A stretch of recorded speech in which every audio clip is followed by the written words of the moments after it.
Graça e paz vos sejam multiplicados pelo conhecimento de Deus, pelo conhecimento de nosso Senhor Jesus Cristo.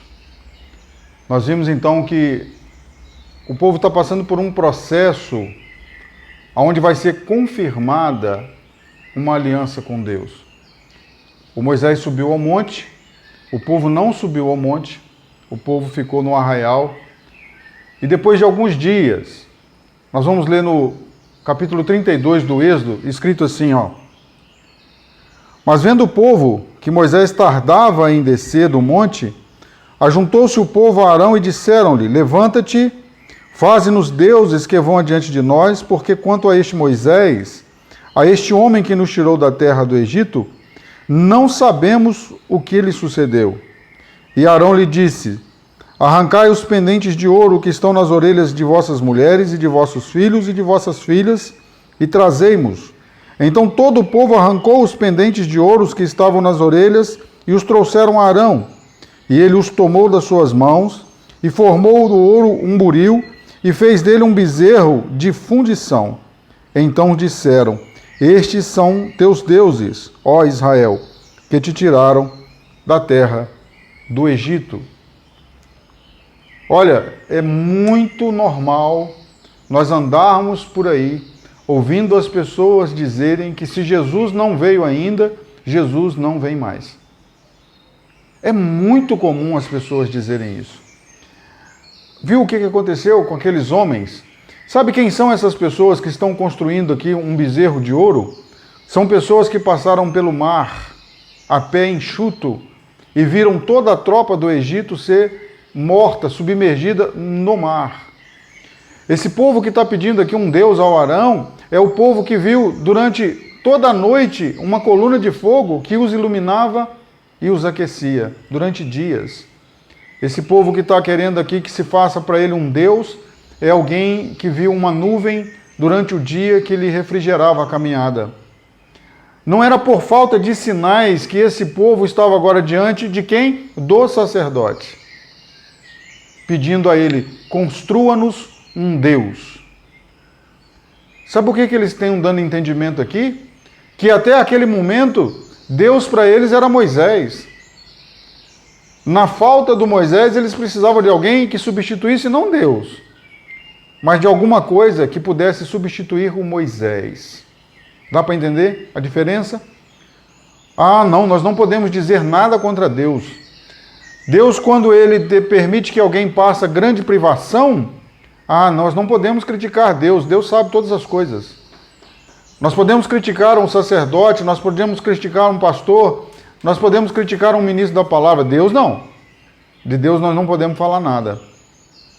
Mas quando nós queremos ter alguma coisa que seja palpável, olha, nós pegamos então o sacerdote do Senhor e pedimos a Ele que nos construam alguma coisa que seja adorável.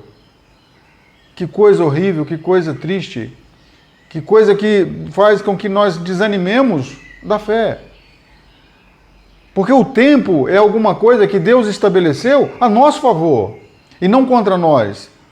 Deus habita na eternidade. Eternidade é uma coisa que eu não tenho noção do que é. Eu só consigo entender a eternidade a partir do tempo finito. Quando eu sei que existe um tempo que acaba, eu consigo então pensar num tempo que não acaba. Mas eternidade não é verdade para mim. Não é realidade para mim. Essas pessoas estão julgando que o Moisés tardou. Esse Moisés tarda em voltar. No Novo Testamento tem várias advertências. Se tardar, espera-o. No livro do Apocalipse, Jesus vai dizer, eu venho sem demora. Guarda o que tens. Eu venho sem demora. Cedo venho. Cedo, na opinião de quem? Porque na opinião da humanidade, da nossa geração, ele já tardou. Ele está tardando, ele está demorando demais.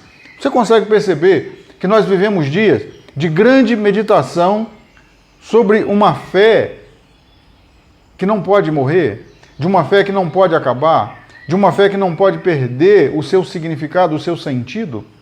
Porque a partir do momento que nós perdemos o significado do sentido em Deus, nós vamos construir para nós ídolos adoráveis.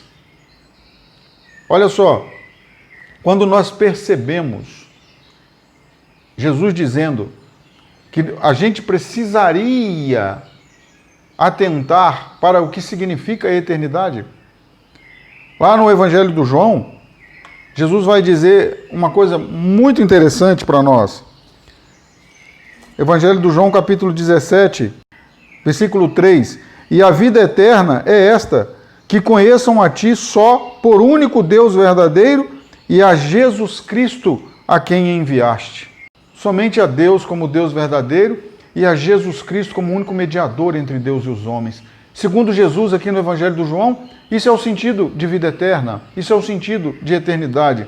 Quando nós perdemos isso, o que sobra?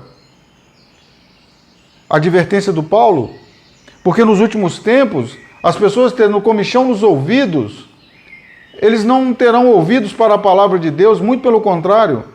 Eles amontoarão para si doutores que falem conforme a doutrina que eles querem ouvir.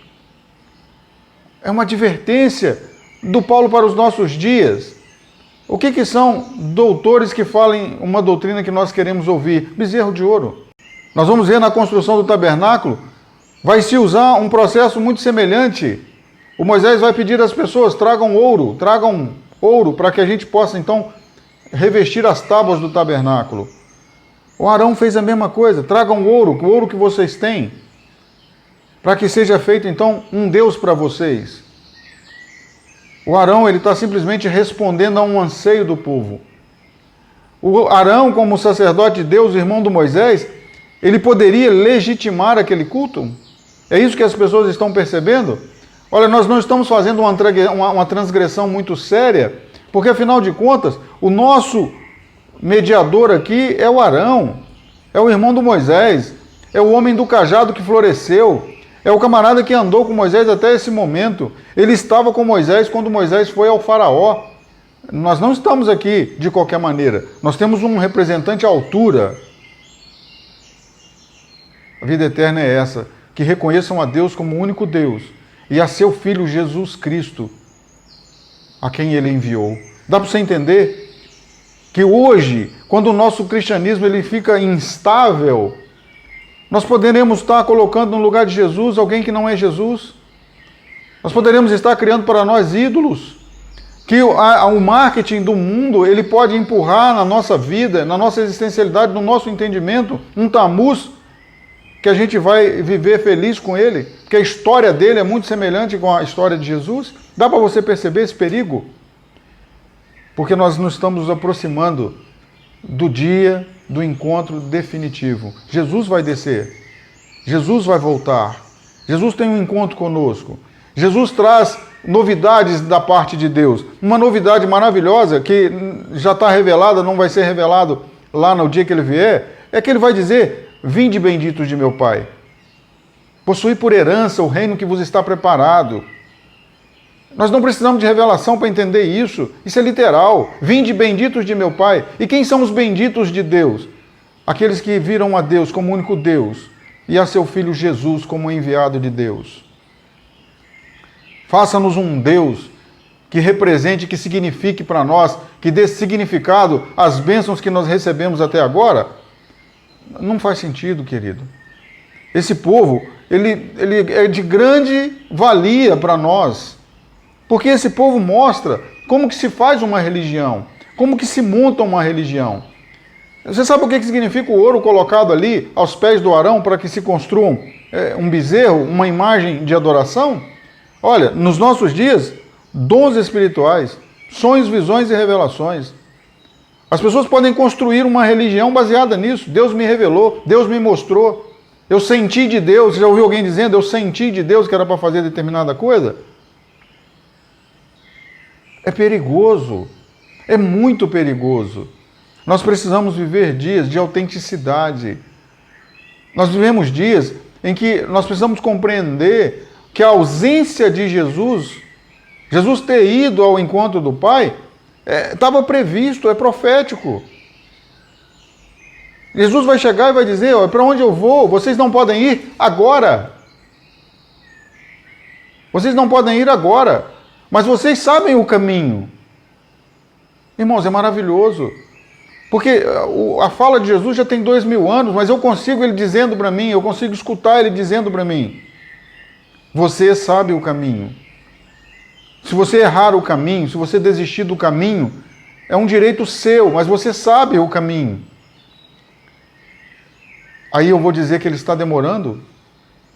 E o profeta do Novo Testamento vai dizer, se tardar, se em algum momento passar pela sua cabeça que ele tarda, se tardar, espera. Espera.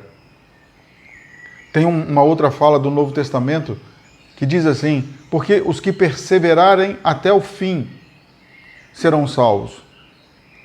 E a palavra fim, para mim, ela não faz sentido. Porque fim para a humanidade significa morte. Fim para quem é do cristianismo, quem é cristão não morre. Então qual o fim que ele está dizendo? O fim da espera. O fim não da esperança, mas o fim da espera. Ele veio, ele chegou, ele voltou. Esse é o fim que a igreja do Senhor ela vai ter. O encontro com Jesus. A espera acabou. A espera terminou. A espera findou. E não a esperança findou. É muito importante nós vermos essa passagem como uma grande advertência. Querido, se você já leu, ou se você pretende ler a Bíblia, você vai perceber que esse dia, ele determinou toda a existencialidade do povo de Israel. Toda a existencialidade. O que Israel seria, foi determinado nesse dia aqui. Nesse dia se definiu gente obstinada, gente de dura cerviz, gente que sabia muito bem ser autossuficiente, gente que se declarava sobre si mesmo, que sabia fazer escolhas. Não precisava de Deus. No momento de escolher as cebolas do Egito, ele não tinha remorso nenhum. No momento de escolher o alho do Egito, não tinha remorso nenhum. Não sentia culpa por ter aquelas altos e baixos, vendo tudo que Deus estava fazendo. Esse povo ele chega aqui, e nessa ausência do Moisés, então esse povo vai passar por um momento da sua própria definição. Você consegue perceber? Por que você fez determinada coisa? Fulano mandou. Ó, rapaz, mas você fez isso por quê? Porque fulano mandou. Olha, você andou até aqui obediente a Deus por quê? Porque o pastor mandou. Olha, você fez uma atitude bonita ali. Por que você fez daquele jeito? Porque o padre mandou. Porque alguém mandou. Mas você? Não, eu não tenho opinião sobre isso. Vai morrer. Não tem esperança de vida eterna. Porque é existencialidade. Não é porque alguém mandou, é porque você faz o que você é. Eu sempre converso com as pessoas dizendo, olha, ninguém se admira de uma mangueira carregada de mangas. Mangueira dá manga. Uma laranjeira carregada de laranjas é maravilhoso. Laranjeira produz laranjas. E quando você encontra um cristão generoso, pacífico, amigo, respeitador, e acima de tudo, na nossa geração, você encontra um cristão que tem gratidão, isso é maravilhoso, porque um cristão produz isso, produz essas coisas. Então, quando chegou no momento desse povo verdadeiramente demonstrar quem ele era, ele demonstrou que ele é idólatra. Que se não tiver alguma coisa que ele toque, que se não tiver alguma coisa que ele pegue, que se não tiver alguma coisa que ele apalpe, ele não tem Deus. É uma advertência grande para nós. Jesus está voltando. Jesus não foi embora. Jesus não nos abandonou. Jesus não nos deixou. Esse Jesus que nos tirou desse mundo, desse Egito, dessa existencialidade que tem fim, ele não nos abandonou. Ele disse há 2000 anos atrás, eu não vos deixarei órfãos. Eu vos darei um consolador, o Paráclito, aquele que está ao lado. Ele vos fará lembrar de todas as coisas. Ele vos ensinará todas as coisas. Ele estará convosco para sempre. É maravilhoso. É maravilhoso. Bezerro para quê? Religião para quê? Amontoar para nós doutores que construam bezerros para nós, para quê? Não faz sentido. Não faz sentido. Para onde eu vou, Vocês não podem ir agora, mas vocês sabem o caminho. Que esperança maravilhosa que Jesus nos deixa. Nós sabemos o caminho. Louvado seja o nome do Senhor.